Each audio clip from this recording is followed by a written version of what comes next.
हमारे स्वर्गीय पिता प्रभु जी, हम आपको धन्यवाद देते हैं प्रभु। अभी तक आपने संभाला परमेश्वर, आपकी भलाइयों के लिए धन्यवाद देते हैं प्रभु। नम्रता पूर्वक प्रभु हम आपके चरणों में आते हैं पिता। आपका वचन जब हम सीखने के लिए आए प्रभु, हमें एक एक से आप बात करें प्रभु, समझने के लिए सहायता करें अपने वचन को प्रभु। हमें एक एक को आप खोल कर दे प्रभु। आए के सारी बातों को हम आपके हाथ में सौंपते हैं। सारा आदर महिमा केवल हम आपको देते हैं। प्रार्थना प्रभु यीशु मसीह के नाम से मांगते हैं, आमीन। मैं परमेश्वर का धन्यवाद देता हूँ। प्रभु ने हम प्रत्येक को एक बार फिर इकट्ठा होने का एक मौका दिया। हम लोग परमेश्वर के वचन से यूहन्ना रचित सुसमाचार हम लोग उसमें सीख रहे थे। उसमें यूहन्ना रचित सुसमाचार 6 अध्याय उसका 30 से आज हम लोग पढ़ेंगे। 30 से लेकर मैं सबसे पहले 34 तक पढ़ना चाहूँगा। यूहन्ना 6 अध्याय उसका 30 से लेकर 34 तक। यहाँ पे लिखा है, यीशु तब उन्होंने उससे कहा, फिर तू कौन सा चिन्ह दिखाता है कि हम उसे देखकर तेरा विश्वास करें? तू कौन सा काम दिखाता है? हमारे बाप दादों ने जंगल में मन्ना खाया, जैसा लिखा है, उसने उन्हें खाने के लिए स्वर्ग से रोटी दी।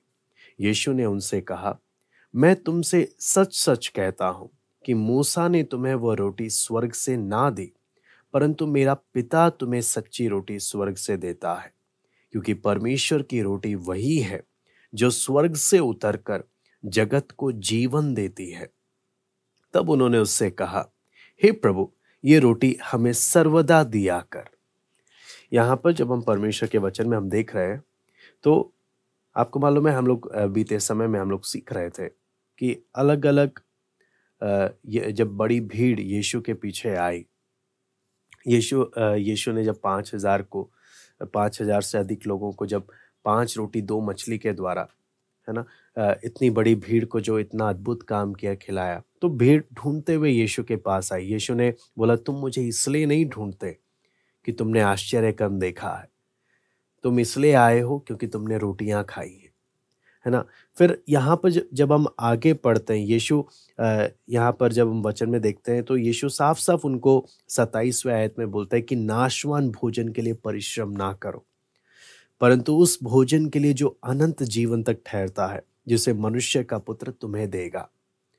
तो यहाँ पर हम परमेश्वर के वचन में देख रहे हैं कि प्रभु यीशु मसीह जब ऐसी बातें करने लगा, तो यहूदी लोगों को जब ये बातें, यीशु की ये बातें जब यहूदी लोगों ने सुनी, तो यहाँ पर हम देखते हैं इन लोगों का दिमाग अभी भी उसी रोटियों के विषय में, इनके दिमाग में वो विचार चल रहा जो उन्होंने 5,000 की भीड़ ने जो रोटियां खाई, इनके दिमाग में यही बातें चलने लगी।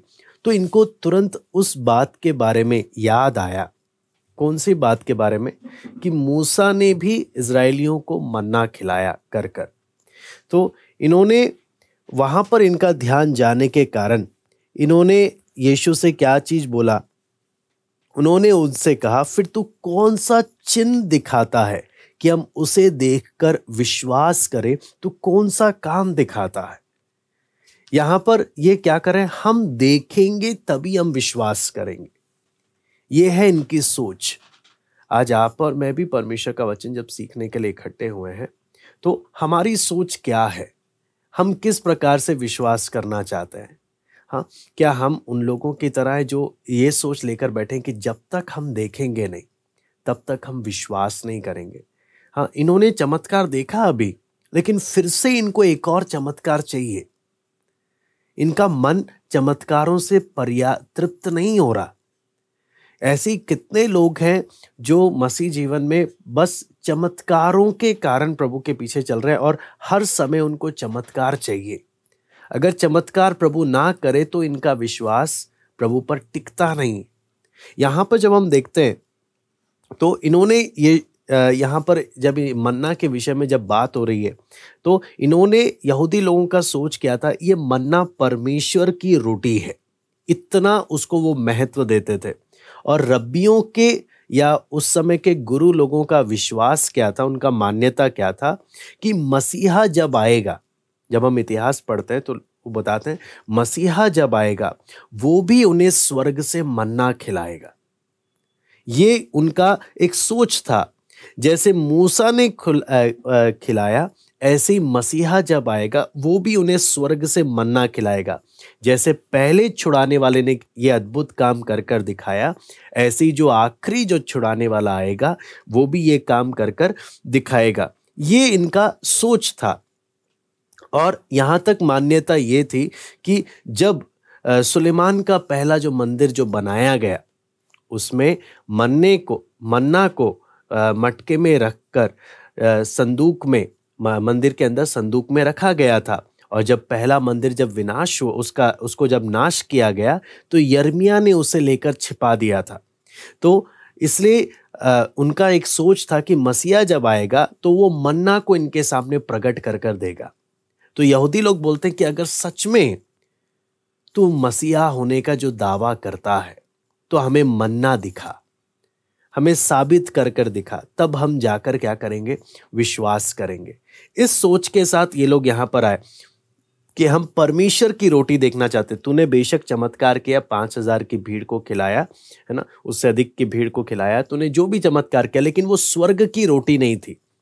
तूने यहाँ पर इसी रोटी को क्या किया, बहुत बड़ा चमत्कार करके दिखाया, लेकिन हमें स्वर्ग की रोटी देखनी है। ये बात, तब जब प्रभु यीशु इनकी इन बातों को सुनते हुए प्रभु यीशु इनके सामने क्या बात कह रहा है, सबसे पहला प्रभु क्या बोलता है, वो मूसा नहीं था जिसने उन्हें मन्ना दिया, इजराइलियों को मन्ना दिया, वो परमेश्वर था, सबसे पहला। दूसरी बात क्या है, मन्ना असली में परमेश्वर का भोजन नहीं है, परमेश्वर की रोटी नहीं है, ये परमेश्वर की रोटी का चिन्ह है, जो प्रभु यीशु मसीह का चिन्ह है।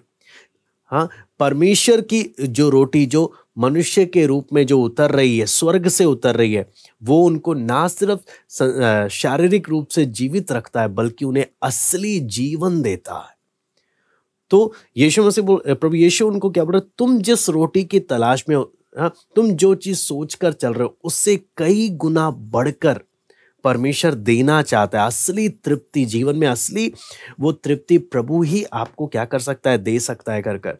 लेकिन यहाँ पर इजराइलियों का सोच को जब हम देखते हैं परमेश्वर के वचन में, ये इनका सोच क्या है कि हम तभी मानेंगे जब तू हमें क्या करके दिखाएगा, मन्ना का डुप्लीकेट बनाकर दिखाएगा, या मन्ना हमें दिखाएगा, तभी हम तेरी बात पर क्या करेंगे, विश्वास करेंगे। इसलिए उन लोग का क्या था कि उनका विश्वास करने का स्टाइल क्या है, जब देखेंगे तभी हम विश्वास करेंगे। लेकिन परमेश्वर का ऐसे विश्वास के कारण, आपको मालूम है, शैतान भी जब अद्भुत काम कर कर दिखाता है, शैतान भी जब चमत्कार करता है, लोग बड़े आसानी से क्या हो जाते हैं, भटक जाते हैं। क्यों? कि शैतान चमत्कार दिखा रहा है, हाँ, तो जरूर वही परमेश्वर का मार्ग होगा करके। वो लोगों को सिर्फ अपनी आवश्यकता के लिए, जैसे हमने पहले देखा, यीशु के पीछे क्यों आए, सिर्फ उनका अपना काम उन्हें निकलवाना है, अपनी इच्छा पूरी करनी है। हाँ प्रभु, तो हमारी रोटियां, हमें हमारी जरूरतें पूरी कर, इसलिए हम तेरे पास आए। आगे जब हम परमेश्वर के वचन में इसके बारे में जब मनन करते हैं, तो यहाँ पर साफ साफ प्रभु इनको कई बातें यहाँ पर खोलकर बता रहा है।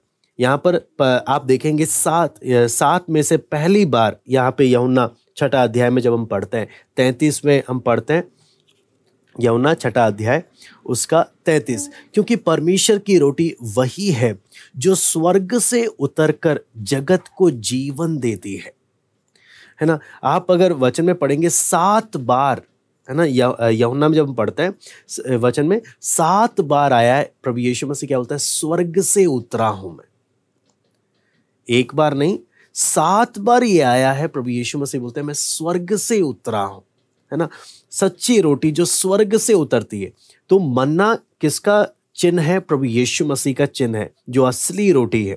इसलिए यहाँ पर जब प्रभु यीशु मसीह बात करता है, आप देखेंगे सामरी स्त्री से भी जब प्रभु यीशु बात कर रहा था, असली जीवन का जल, है ना, तो प्रभु यीशु मसीह बोलता है मैं तुझे वो दूंगा।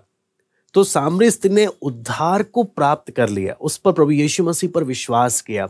लेकिन यहाँ पर लोगों का क्या है, प्रभु हमें उद्धार नहीं चाहिए, हमें रोटी चाहिए।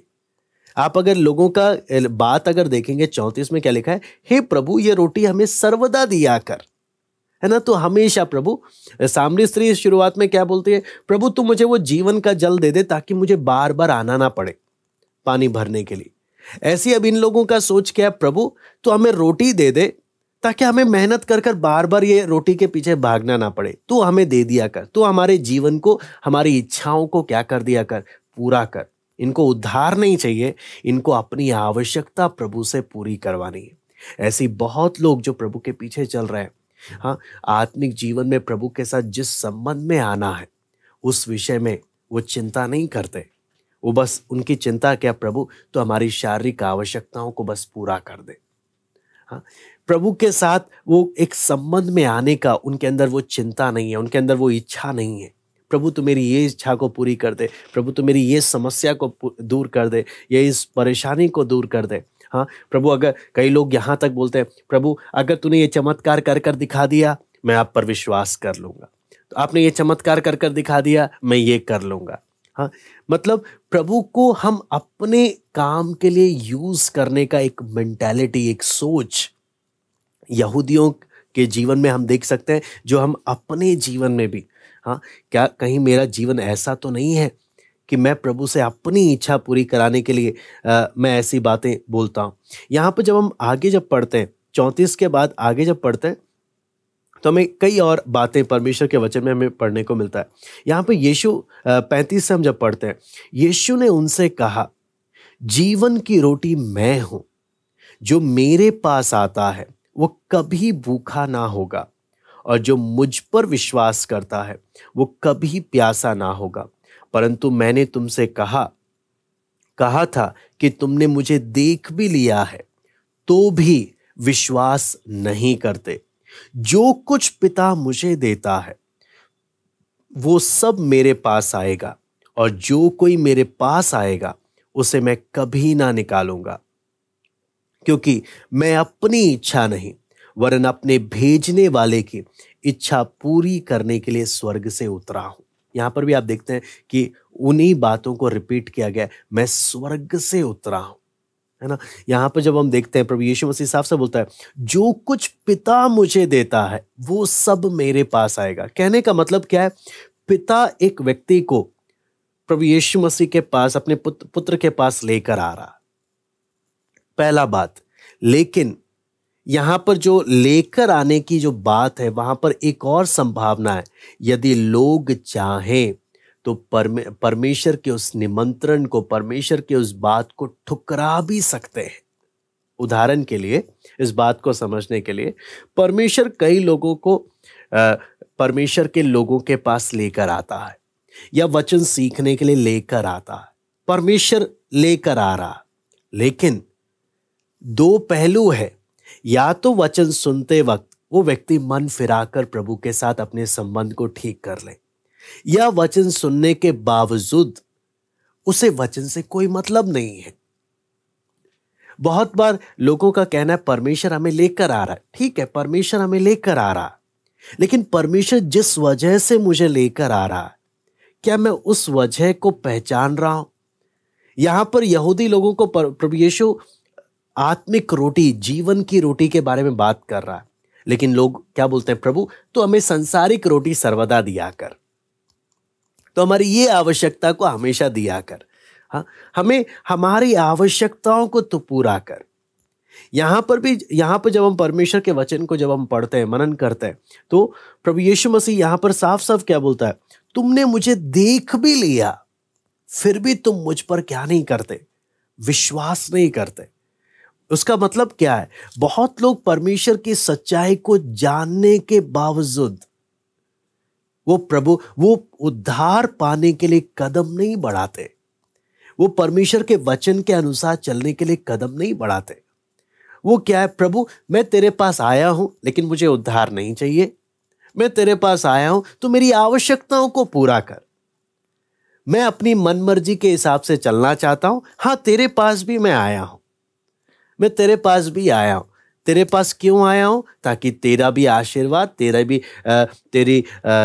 तेरे से भी मुझे अपनी आवश्यकताएं क्या हो जाए, मेरी पूरी हो जाए। आपको मालूम है इज़राइल लोग यिर्मयाह के समय में किस स्थिति में पहुंच गए थे, है ना। हमने बीते समय में उसके बारे में सीख रहे थे। यह इज़राइलों का सोच क्या था, नबी उस समय, झूठे नबी क्या बोलते थे, तुम बाल देवता को भी मान रहे हो, हाँ तुम परमेश्वर को भी मान रहे हो, है ना, तुम सबको मान रहे हो, कोई दिक्कत नहीं है, आप ऐसे ही चलो, है ना, तुम ये भी करो, तुम वो भी करो, सब चलता है, परमेश्वर कुछ नहीं बोलेगा। ऐसे ही आज विश्वासियों का कई बार क्या सोच क्या होता है, मैं संसार में अपनी मनमर्जी के हिसाब से भी चलूंगा, मैं प्रार्थना में भी मैं आ जाऊंगा, हाँ, मैं ये काम भी कर लूंगा, मैं वचन भी सुन लूंगा, और मैं क्या सोचूंगा कि हाँ, प्रभु से भी मुझे आशीष मिल जाएगी, मुझे संसार में जाकर मैं वहां पर भी अपनी मनमर्जी, अपनी इच्छाओं को क्या कर पाऊंगा, पूरा कर पाऊंगा। यीशु यहां पर क्या बोलता है, तुमने मुझे देख भी लिया, फिर भी तुम मुझ पर क्या नहीं करते, तुम मुझ पर विश्वास नहीं करते। यानी तुमने सच्चाई को जान लिया, तुमने सच्चाई को पहचान लिया, फिर भी मेरे संग चलने के लिए, मेरे पीछे चलने के लिए तुम अपना कदम नहीं बढ़ाते। हाँ, मेरे वचन पर चलने के लिए तुम कदम नहीं बढ़ाते, तुम अपनी ही मनमर्जी में अभी भी जीना चाहते हो, अपनी ही इच्छा अभी भी पूरी करना चाहते हो। तुमने मुझे क्या कर लिया, तुमने मुझे देख भी लिया, फिर भी तुम क्या नहीं करते, तुम विश्वास नहीं करते, है ना। यहां पर यीशु बोलता है, मैं ही हूं जीवन की रोटी। आप 7 दावों में आप देखें, पहला दावा जो हमें देखने को मिलता है कि जीवन की रोटी मैं हूं। हाँ, मैं हूं असली रोटी। वो जो मन्ना जो गिरा वो असली नहीं है। परमेश्वर ने, आप मन्ना के विषय में आप देखेंगे, परमेश्वर ने जब मन्ना दिया, है ना, इजरायली लोग खाए और मर गए, है ना, वो खाए और मर गए। प्रभु क्या बोलता है, जीवन की रोटी मैं हूं। हाँ, जो मेरे पास आता है वो कभी भूखा ना होगा, और जो मुझ पर विश्वास करता है वो कभी प्यासा ना होगा। कहने का मतलब, मैं सिर्फ इसलिए नहीं हूं कि तुम्हारी शारीरिक आवश्यकताओं को पूरा करूं, मैं वो हूं जो तुम्हारे जीवन में असली तृप्ति लेकर आ सकता हूं, असली सेटिस्फैक्शन लेकर आ सकता हूं, मैं वो हूं। हाँ, यहां पर आगे जब देखते हैं मन्ना के बारे में, आप और भी कई बातें उसमें देख सकते हो। मन्ना क्या, परमेश्वर ने जब मन्ना दिया इजरायलियों को, वो एक गिफ्ट था, है ना, जिसमें कुछ परमेश्वर को रोज मन्ना खिलाने में कोई कीमत नहीं चुकाना पड़ा। लेकिन हां, जब जीवन की रोटी आई, उसने अपने आप को ही लोगों के लिए क्या कर दिया, दे दिया। जब जीवन की रोटी आई, उसने अपने आप को लोगों के लिए दे दिया। इतना अधिक उसने वो काम किया। पहले मन्ना सिर्फ ऐसे ही खिलाया था, है ना। आप अगर मन्ना के बारे में और देखते हैं तो वहां पर हमें क्या मालूम चलता है, रात के समय में, मतलब दिन निकलने के शुरू में, सुबह सुबह अंधेरा का समय में मन्ना क्या होता था, गिरता था, और इस्राएलियों को जाकर उसको क्या करना था, झुककर उठाना होता था, और अपनी जरूरत के अनुसार उसे क्या करना होता है, खाना होता है। उसी प्रकार जब हम देखते हैं प्रभु यीशु मसीह भी जगत के अंधकार के समय में, वचन बोलता है जब हम पापी ही थे, अंधकार के समय में, नैतिक पतन के समय में, पाप की स्थिति में, प्रभु उस अंधकार के समय में प्रभु यीशु मसीह आया जगत का उद्धार करने के लिए। आपको मालूम होगा, वचन मन्ना को अगर लेना है तो उसके लिए झुकना पड़ता है। हाँ, झुककर उसको उठाना है। उसी प्रकार जिस पापी को जीवन चाहिए, उसको प्रभु यीशु मसीह के आगे नम्र होकर आना है कि प्रभु मैं नम्र होकर आता हूं, तू मेरे जीवन में तो कार्य कर। आप मन्ना के बारे में अगला जो बात आप देखते हैं, हाँ, मन्ना क्या है, मन्ना के बारे में आप जब पढ़ते हैं, ये गोल है, ये उसकी अनंतकालीनता को दिखाता है, ये सफेद है, ये उसकी शुद्धता को दिखाता है। हाँ, ये प्रभु यीशु मसीह का पूरा आप देखेंगे, उसकी पहचान को, उसके बारे में जब देखते हैं, ये छोटा है, ये उसकी नम्रता को दिखाता है। तो अलग अलग बातों को जब देखते हैं, पूरा प्रभु यीशु मसीह का चिन्ह था, एक सिंबल है, प्रभु यीशु मसीह का एक चिन्ह है जो मन्ना है। यीशु बोलता है असली जीवन का रोटी। तुम मन्ना का प्रूफ मुझसे मांग रहे हो कि मन्ना खिलाऊंगा या मन्ना दिखाऊं मैं तुम्हें, लेकिन मैं तुमको क्या बोलता हूं, जीवन की रोटी मैं हूं असली वो रोटी, कि जो कोई मुझ पर विश्वास करता है वो कभी भूखा ना कभी प्यासा होगा। लेकिन दुख की बात क्या है, हाँ, यहां पर आगे प्रभु बोलता है, तुमने मुझे देख भी लिया तो भी तुम मुझ पर क्या नहीं करते, विश्वास नहीं करते। आपको मालूम है, दंड एक व्यक्ति पर परमेश्वर का दंड बढ़ कब जाता है? जब वो परमेश्वर की सच्चाई को जानने के बावजूद जैसे चलना है जब नहीं चलता। इससे प्रभु यीशु मसीह बोलते हैं, जो नहीं जानता वो थोड़ी मार खाता है, लेकिन जो जानता है और जानबूझकर करता है वो अधिक मार खाता है। यीशु इनको क्या बोलता है? तुमने देख लिया, मुझे देख लिया, फिर भी तुम क्या नहीं करते? तुम विश्वास नहीं करते, है ना। इसलिए फिर लिखा है, जो कुछ पिता मुझे देता है वो सब मेरे पास आएगा, और जो कोई मेरे पास आएगा उसे मैं कभी ना निकालूंगा। पिता एक एक के जीवन में, एक एक के मन में काम करता है अपने वचन के द्वारा, है ना, इच्छा के द्वारा। पिता एक एक को प्रभु के पास लेकर आता है। लेकिन हाँ, पिता जबरदस्ती मुझे मेरे मन में उद्धार का काम नहीं करेगा, मेरी इच्छा के विरुद्ध जाकर मेरे अंदर उद्धार का काम नहीं करेगा। पिता मेरे को सच्चाई के पास लेकर आएगा, लेकिन फैसला मेरे ही हाथ में उसने दिया है कि क्या मैं वचन सुनकर, मैं प्रभु पर विश्वास कर कर मैं वचन के अनुसार चलना चाहता हूं, या अपने मन को कठोर कर कर मैं वापस जाता हूं। आपको मालूम है, उद्धार में दो भूमिका है। परमेश्वर का भी हाथ है, मेरी भी अपनी भूमिका है। परमेश्वर जबरदस्ती रोबोट बनाकर मेरे मुंह से अंगीकार नहीं करवाएगा, लेकिन हाँ, वो मेरे को पिता अब क्या करेगा? मुझे सही वचन के पास लेकर आएगा, मुझे वचन सुनने का अवसर देगा, मुझे प्रभु के बारे में जानने का मौका देगा। लेकिन सारी बात है, जब मैं सच्चाई जानकर मैं क्या फैसला लेता हूं। हाँ, क्या मैं बोलता हूँ नहीं नहीं, बस मुझे ये जीवन की रोटी नहीं चाहिए, मुझे अनंत जीवन नहीं चाहिए, मुझे उद्धार नहीं चाहिए, लेकिन हाँ प्रभु मैं आपके पीछे आता रहूँगा क्योंकि मुझे ना फ्री में रोटियाँ खानी है। हाँ, मैं प्रार्थना में आता रहूँगा, मैं प्रार्थना में आता रहूँगा, ताकि ना वहाँ पर आने से मैं कोई बीमारी आएगी तो मैं प्रभु के दास लोगों को बोलूँगा आप मेरे लिए प्रार्थना कर दो, तो मेरी बीमारी क्या हो जाए? ठीक हो जाए। हाँ, मुझे उद्धार नहीं चाहिए, हाँ मुझे अपनी ही इच्छा के अनुसार जीना है, लेकिन हाँ मैं प्रार्थना में फिर भी आऊँगा मैं, हाँ, और ज़रूरत पड़ेगी मैं दान भी डाल दूँगा, लेकिन मुझे करनी है अपनी ही मर्जी है। ये ऐसी स्थिति यहूदी लोगों की थी। आगे जब हम पढ़ते हैं, यीशु मसीह क्या बोलता है, प्रभु यीशु क्या बोलता है 38 में जब पढ़ते हैं, मैं अपनी इच्छा नहीं वरन अपने भेजने वाले की इच्छा पूरी करने के लिए स्वर्ग से उतरा हूं। प्रभु यीशु मसीह का उस समर्पण को हम देख सकते हैं, जैसे हमने पहले भी पढ़ा। यीशु क्या बोलता है? मैं अपनी इच्छा करने के लिए नहीं, वरन अपने भेजने वाले की इच्छा पूरी करने के लिए स्वर्ग से उतरा हूं। हमने देखा दुनिया की सोच क्या है? अपनी इच्छा पूरी कर। दुनिया बोलती है तेरा मन जो कहता है वो कर, लेकिन प्रभु यीशु मसीह के जीवन में हम क्या सीख रहे हैं? मुझे अपनी नहीं, मुझे अपने भेजने वाले की इच्छा को पूरा करना है। उसी प्रकार जो कोई प्रभु यीशु के पीछे चलता है वो भी इस समर्पण के साथ चलता है, प्रभु मुझे अपनी नहीं, मुझे तेरी इच्छा को पूरा करना है। वो एक समर्पण, इसलिए वचन में लिखा है जो कोई बोलता है, हाँ, ज्योति में मैं चलता हूं, जो कोई बोलता है मैं प्रभु के पीछे चलता हूं, वो कैसी चाल चले जैसा यीशु चला। चाहिए कि वो भी उसके अनुसार चले। आगे 39 में हम जब पढ़ते हैं, यहां पे लिखा है मेरे भेजने वाले की इच्छा यह है कि जो कुछ उसने मुझे दिया है उसमें से मैं कुछ ना खोऊं, परंतु उसे अंतिम दिन फिर जिला उठाऊं। क्योंकि मेरे पिता की इच्छा यह है कि जो कोई पुत्र को देखे उस पर विश्वास करे वो अनंत जीवन पाए, और मैं उसे अंतिम दिन फिर जिला उठाऊंगा।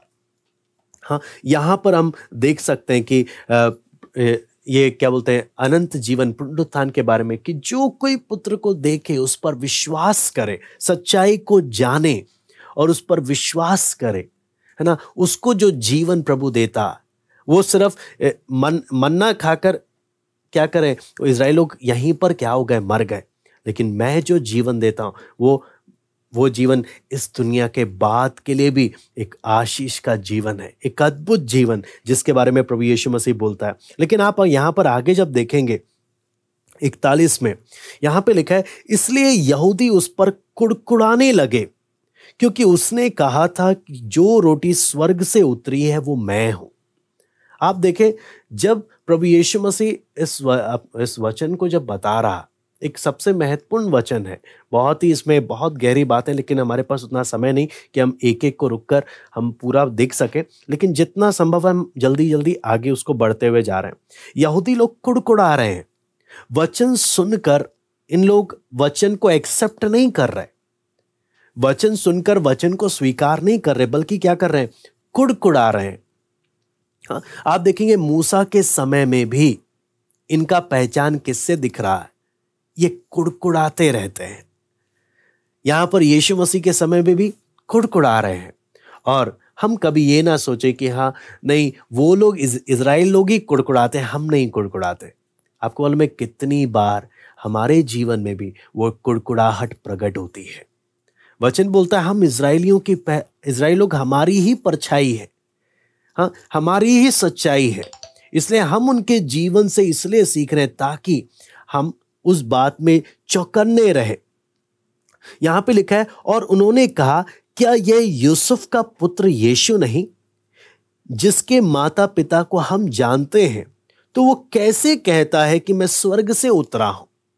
आप देखें यहां पर इन लोगों का क्या है, वचन सुनते वक्त ये लोग क्या कर रहे हैं, ये आपस में ही बहस करने लग गए कि इनको क्या लगता है, वो बात ये एक दूसरे को बोलने लग गए।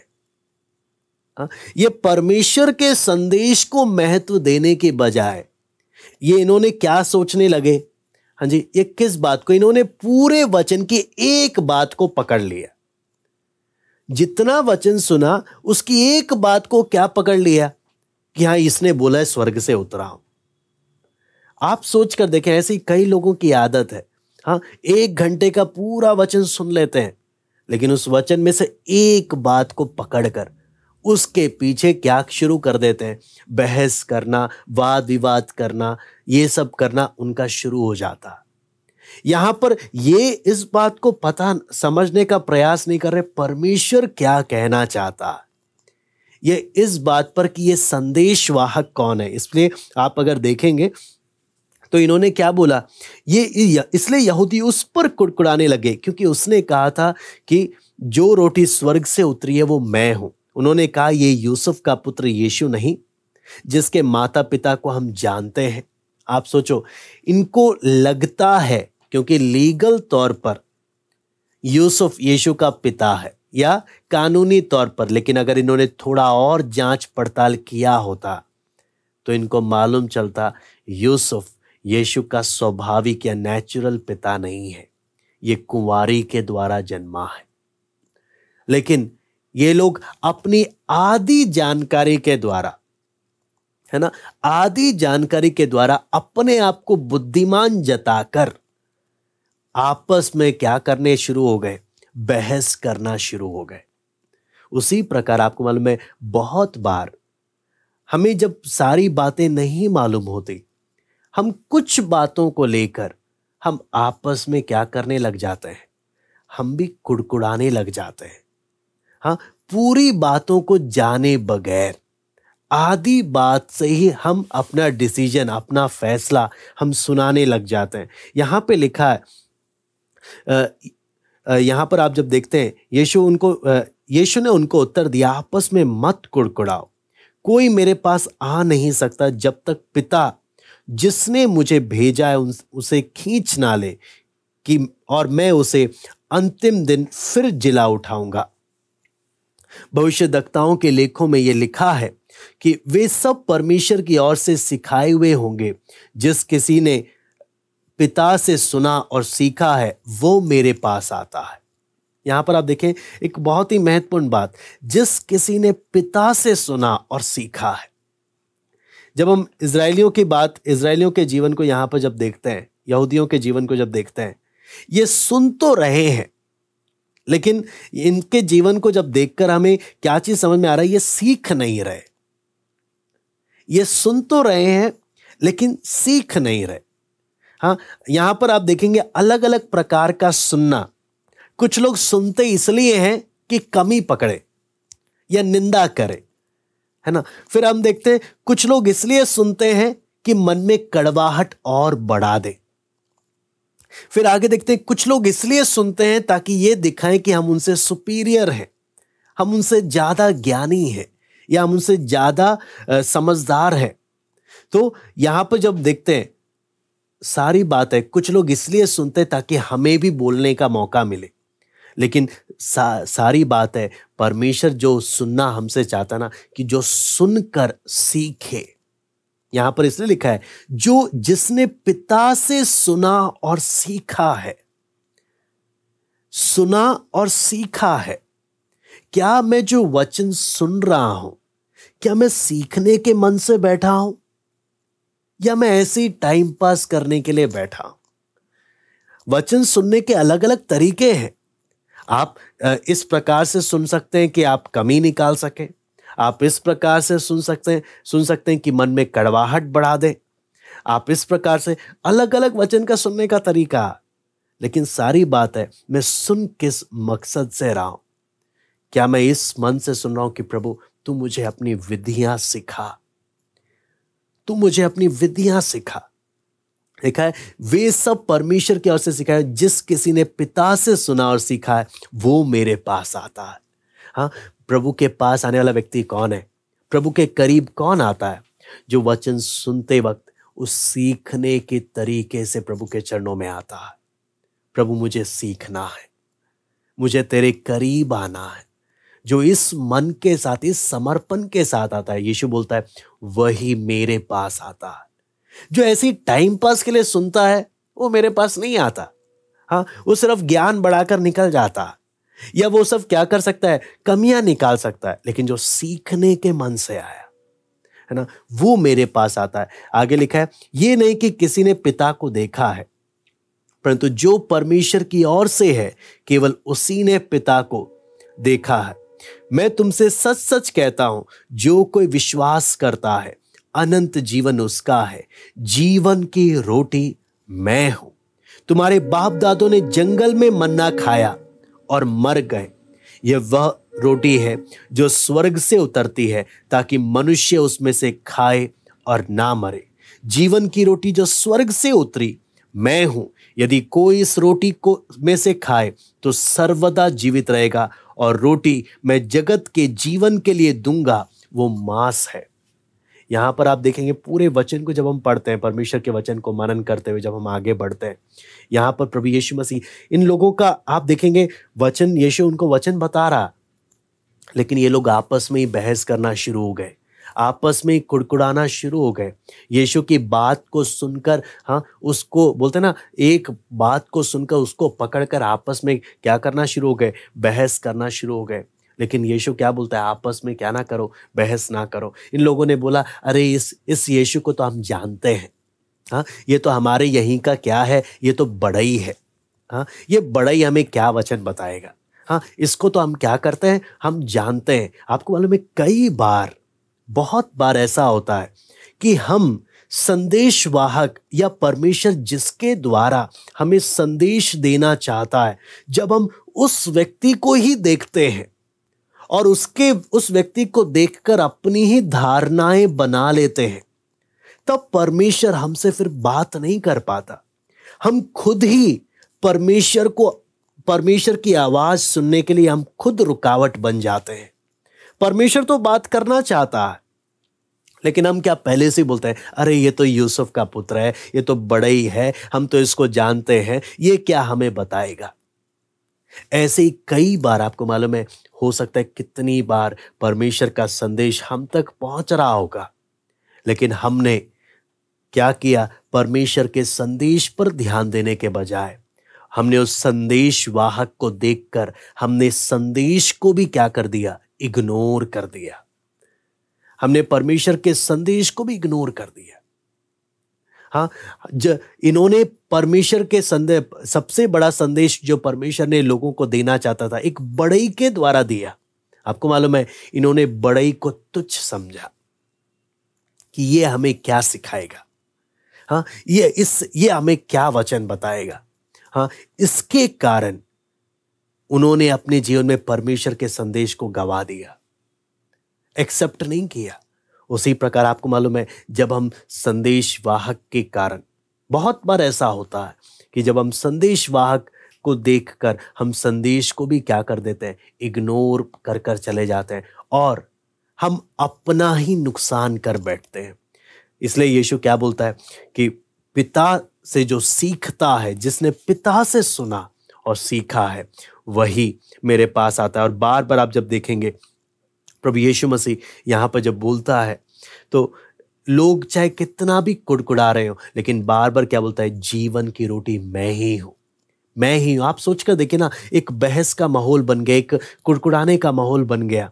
हाँ, लोग इसको बड़ा ही समझ रहे हैं, इसको तुच्छ समझ रहे हैं, इसकी बातों पर ध्यान नहीं दे रहे। फिर भी यीशु बार बार उस बात को एम्फेसिस कर रहा है, जोर दे रहा है कि मैं ही हूं वो, मैं ही हूं वो जीवन की रोटी। तुम्हारे बाप दादों ने जंगल में मन्ना खाया और मर गए, लेकिन मैं जो हूं, मैं असली जीवन देने वाला हूं। हाँ, यीशु जोर दे रहा है कि फिर भी सुन लो, अपने मनों को कठोर ना करो। हाँ, तुम मुझे पहले से ही मेरे विषय में धारणा है। हाँ, तुमने मुझे नाजरत का समझ लिया। हाँ, अगर थोड़ा और रिसर्च किया होता, तुम्हें पता होता मैं बेतलहम में मेरा जन्म हुआ है, यहूदा के बेतलहम में मेरा जन्म हुआ है, मैं ही हूं वो असली मसीहा। लेकिन तुम्हें बस इतना मालूम है, हाँ, कि कानूनी तौर पर ये यूसुफ का पुत्र है। तुम्हें सिर्फ इतना ही मालूम है, क्या चीज, कि मैं नाजरत में बड़ई का काम करता था, और तुमने उससे ही अपने दिमाग में बहुत सी धारणाएं बना ली। उसी प्रकार कितनी बार ऐसा होता है कि परमेश्वर का संदेश जब हमारे पास पहुंचने वाला होता है, हम संदेश वाहक के बारे में पहले से ही बहुत सारी क्या बना लेते हैं, मन में धारणाएं बनाकर बैठे होते हैं। और उस समय परमेश्वर का संदेश सुनने के लिए हम खुद तैयार नहीं होते। फिर हमें लगता है मेरा आत्मिक जीवन बढ़ क्यों नहीं रहा, मैं प्रभु में बढ़ क्यों नहीं पा रहा। क्यों? परमेश्वर तो संदेश दे रहा था, परमेश्वर तो बात कर रहा था, लेकिन मैंने पहले ही मन में बहुत सी क्या बना ली, अपनी धारणाएं बनाकर मैं बैठा हुआ था।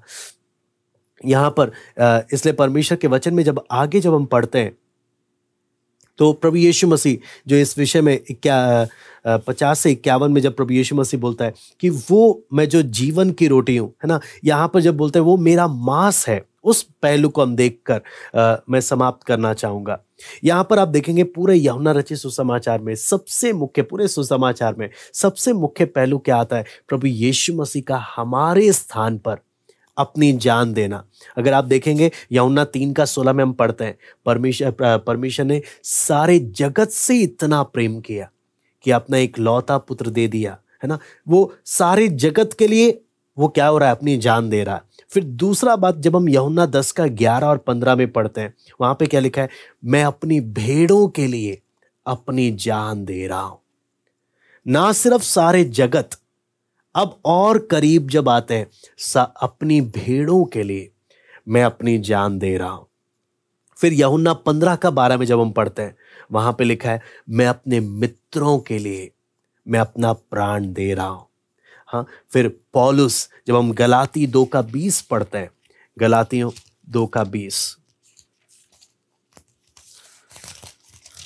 यहां पे जब हम पढ़ते हैं, वहां पे लिखा है,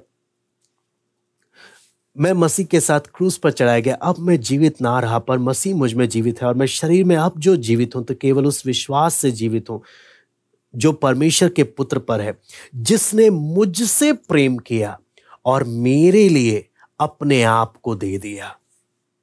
पौलुस बहुत ही पर्सनली उस संदेश को लेकर जा रहा, व्यक्तिगत रूप से। मैं दोबारा से बोलता हूं, वचन बोलता है परमेश्वर ने सारे जगत के लिए अपना प्राण दिया, सारे जगत के लिए कीमत चुका रहा। फिर आगे प्रभु यीशु मसीह बोलता है, मैं अपनी भेड़ों के लिए अपना प्राण दे रहा हूं। तीसरा आप देखते हैं, मैं अपने मित्रों के लिए मैं अपना प्राण दे रहा हूं। पौलुस बोलता है, जिसने मुझसे प्रेम किया और मेरे लिए अपने आप को दे दिया। हर एक व्यक्ति जो प्रभु के वचन को सीखता है, उसका हर एक अंदर से एक विश्वास क्या है, जिसने मुझसे प्रेम किया और मेरे लिए अपने आप को दे दिया। हम वो सारी बात यहां पर आ रही, इन चमत्कारों के द्वारा हम लोगों का सोच हमने देखा, लोगों का सोच क्या है। प्रभु हमें सर्वदा ये रोटी दिया कर, है ना, हमें मेहनत नहीं करना पड़े, हमारी तो संसारिक सारी आवश्यकताओं को तो पूरा कर, हमें मेहनत करना ना पड़े, ये सोच लेकर चल रहे हैं। यीशु जब बोलता है नहीं मैं जीवन की रोटी स्वर्ग से उतरा हूं, बोलते हैं फिर हमें मन्ना दिखा, अगर तू सच में मसीहा है तो हमें मन्ना का चमत्कार कर कर दिखा। यीशु बोलता है असली मन्ना मैं हूं, असली जीवन की रोटी मैं हूं। मुझ पर विश्वास करोगे वो जीवन को प्राप्त करोगे। मन्ना तुम्हें सिर्फ जिंदा रखा उस समय में, लेकिन मैं तुम्हें अनंत काल का वो असली जीवन मैं तुम्हें दूंगा। लेकिन दुख की बात क्या है, तुमने मुझे देख भी लिया फिर भी तुमने मुझ पर विश्वास नहीं किया। आज वहां पर यीशु साफ साफ मुंह पर बोल रहा, तुमने मुझे देख भी लिया फिर भी तुमने मुझ पर विश्वास नहीं किया। आज आप और मैं वचन सुन रहे हैं, परमेश्वर के वचन के द्वारा हम परमेश्वर के सत्यों को जान रहे हैं, लेकिन आज प्रभु कहीं मुझसे तो ये नहीं बोल रहा कि तुमने वचन को जान लिया, तुमने मेरी सच्चाई को मुझे पहचान लिया, फिर भी तुम मेरे वचन के अनुसार चलना नहीं चाहते। हो सकता है कितने हैं जो काफी समय से वचन सुन रहे हैं लेकिन जिन्होंने अभी तक उद्धार नहीं पाया। हो सकते हैं कितने हैं जिन्होंने कितने समय से वचन सुन लिया लेकिन प्रभु को जीवन देकर बपतिस्मा नहीं लिया। हो सकता है कितने हैं जो वचन सुन रहे हैं लेकिन परमेश्वर के वचन के अनुसार चलने का जैसे चलना चाहिए चल नहीं रहे। प्रभु बोलता है तुमने देख लिया फिर भी तुमने मुझ पर क्या नहीं किया, विश्वास नहीं किया। मसीह जीवन में जब हम बढ़ते हैं हमारा विश्वास का स्तर दिन प्रतिदिन बढ़ता जाता है। ये एक स्थायी एक जगह पर टिकता नहीं है। मसीह जीवन में या तो हम बढ़ रहे हैं या तो हम नीचे की ओर जा रहे हैं। क्या हमने जब प्रभु को देख लिया, क्या हमने जब वचन हम सीख रहे हैं, क्या हम विश्वास कर रहे हैं? पिता तो लेकर आ रहा है। आज मेरा विश्वास हम जितने भी लोग इकट्ठे हैं अपनी मर्जी से इकट्ठे नहीं हुए, वो पिता है जो हम एक एक को इकट्ठा कर रहा है। वो पिता ने हमारे अंदर इच्छा डाला कि हम एक एक इकट्ठा होकर हम बैठकर क्या करें, सुबह के समय वचन को सीखें। नहीं तो अगर हमें पिता मन हमारी मर्जी पर छोड़ देता, शायद हम बोलते हैं हमारे पास टाइम नहीं है। लेकिन पिता ने हमें मन दिया कि हम सब इकट्ठे हों, परमेश्वर के वचन को सीखें। जब हम एक अंतिम समय में हैं, जब हम वचन को सीख रहे हैं, हमारे पास ऑप्शन है। पिता जबरदस्ती हमसे काम नहीं करवाएगा, पिता जबरदस्ती हमें अपनी इच्छा पर नहीं चलाएगा। पिता हमारे सामने ऑप्शन दे रहा। हम चाहे वचन को इस तरह से सुन सकते हैं कि प्रभु मैं सीख कर मैं तेरे करीब आना चाहता हूं, या वचन को हम इस तरीके से सुन सकते हैं कि मैं ज्यादा जानता हूं। यहूदियों ने यीशु की एक बात पकड़कर कमी निकालना शुरू कर दिया। हम भी क्या कर सकते हैं, वचन की एक बात पकड़कर कमी निकालने के लिए बैठ सकते हैं, या मन में कड़वाहट रखकर बैठ सकते हैं, या अलग से ही संदेश वाहक के बारे में ये तो बड़ा ही है ना। जैसे ही परमेश्वर जिनके द्वारा हमें संदेश देता है, हम पहले से उनके बारे में धारणाएं बिठाकर मन में बैठे होते हैं। तब कई बार क्या होता है, परमेश्वर का संदेश को भी हम रिजेक्ट कर बैठते हैं। जैसे इन्होंने यीशु को रिजेक्ट कर दिया तो पिता का संदेश को भी इन्होंने क्या कर दिया, रिजेक्ट कर दिया। कहीं ऐसा तो नहीं मेरे साथ हो रहा कि परमेश्वर मुझसे प्रतिदिन बात करता है लेकिन मैं अपनी ही धारणाओं के कारण मैं रिजेक्ट करते हुए जाता हूं। लेकिन जो व्यक्ति पिता से सुनता है, उस सीखने के मन से, वो क्या बोलता है, जिसने मुझसे प्रेम किया और मेरे लिए जिसने अपने आप को दे दिया, मुझे उसकी इच्छा के अनुसार चलना है। आइए हम प्रार्थना करते हैं। हालेलुया। स्वर्गीय पिता प्रभु जी, हम अपने आप को आपके हाथ में सौंपते हैं प्रभु। हम एक एक को आपने पिता वचन सीखने के लिए कुछ अवसर आपने प्रभु दिया। हम एक एक को मन आपने दिया कि हम इकट्ठे हो सके, आपके वचन को सीख सके प्रभु। पिता अनुग्रह कर, दया कर, हम एक एक से आप बात करें प्रभु। यहूदी लोग कुड़कुड़ाने लगे, उन्हें उद्धार नहीं चाहिए, उन्हें बस रोटी चाहिए। प्रभु ऐसा हमारा स्वभाव ना हो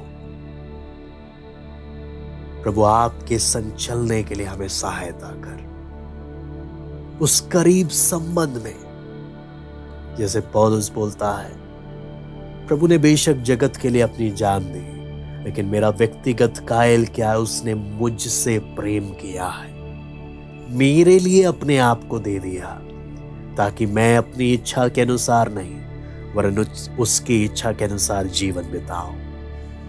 वचन को हम इस तरीके से ना सुने कि हम अब उसमें कमी निकालें या अपनी अपनी अलग अलग धारणाएं बनाकर बैठे। प्रभु, आपके वचन को सीख कर आपके करीब आने के लिए प्रभु हमें एक एक को अनुग्रह दें, हमें एक एक को आप सहायता करें, हमें एक एक से आप बात करें। पिता, धन्यवाद देते प्रभु आज की संगति के लिए। आए के सारी बातों को हम आपके हाथ में सौंपते हैं, सारा आदर महिमा केवल हम आपको देते हैं। प्रार्थना प्रभु यीशु मसीह के नाम से मांगते हैं, आमीन। सबको जय मसीह की। प्रभु आप सबको आशीष दे।